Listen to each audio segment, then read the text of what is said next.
I bought my property because it gave me access to a beautiful wooded creek. Across that creek was an old maintenance bridge built decades ago. The bridge looked ordinary, but the deed told a different story.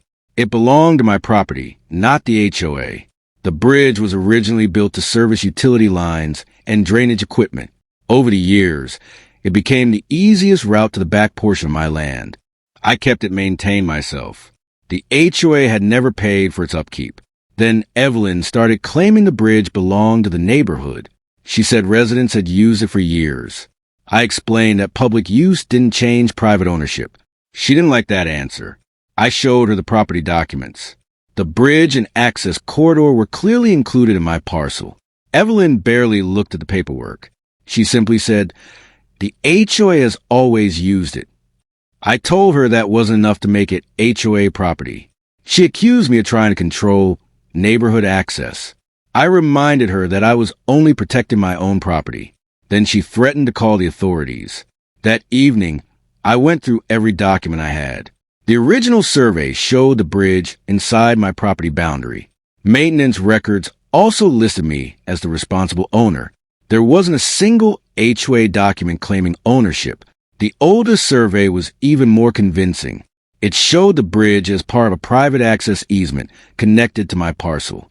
The HOA subdivision had been created much later. That meant their property rights couldn't simply erase mine. Instead of backing down, Evelyn organized an HOA meeting. She told residents the bridge was a community resource. She claimed I was blocking access that everyone had a right to use. The board believed her without checking the records. So I made the only reasonable decision left. I closed the bridge to unauthorized traffic. I installed a proper lock and marked the entrance as private. I still allowed legitimate maintenance access when necessary. Evelyn arrived within an hour. She demanded that I remove the lock immediately. I refused and showed her the property documents again. That's when she pulled out her phone. She told me she was calling 911. I thought she was bluffing. Then I heard sirens approaching through the neighborhood. Evelyn smiled like she had finally won. 2 deputies arrived at the bridge. Evelyn immediately rushed toward them. She pointed at me and said I was illegally blocking a community bridge. The deputies listened carefully before making any assumptions. Deputy Mark asked who actually owned the bridge. Evelyn confidently said the HOA did. I handed him my deed and survey. He immediately started comparing the documents. Mark studied the deed without saying much.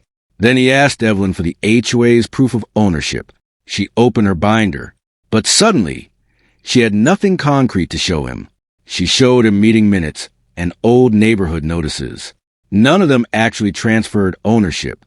Mark asked what a recorded deed was. Evelyn couldn't produce one. Mark walked over to the boundary marker. He compared it with the survey I had provided. The marker placed the bridge inside my parcel. That changed the entire conversation. Evelyn insisted the HOA had used the bridge for years. Mark told her that use wasn't the same as ownership. She became even more frustrated. I could see the situation slipping away from her. Mark asked me one more question. Had the HOA ever paid to maintain the bridge? I said no. Every repair, inspection, and replacement had come out of my pocket. I showed him years of maintenance receipts. The records listed my name and property address. They also showed that I had maintained the bridge for safety. Evelyn's story was falling apart piece by piece. The deputies weren't there to settle a civil property dispute, but they needed to determine whether I was actually committing an offense. After reviewing the documents, Mark said something I didn't expect. He told Evelyn to stop treating private property like HOA property.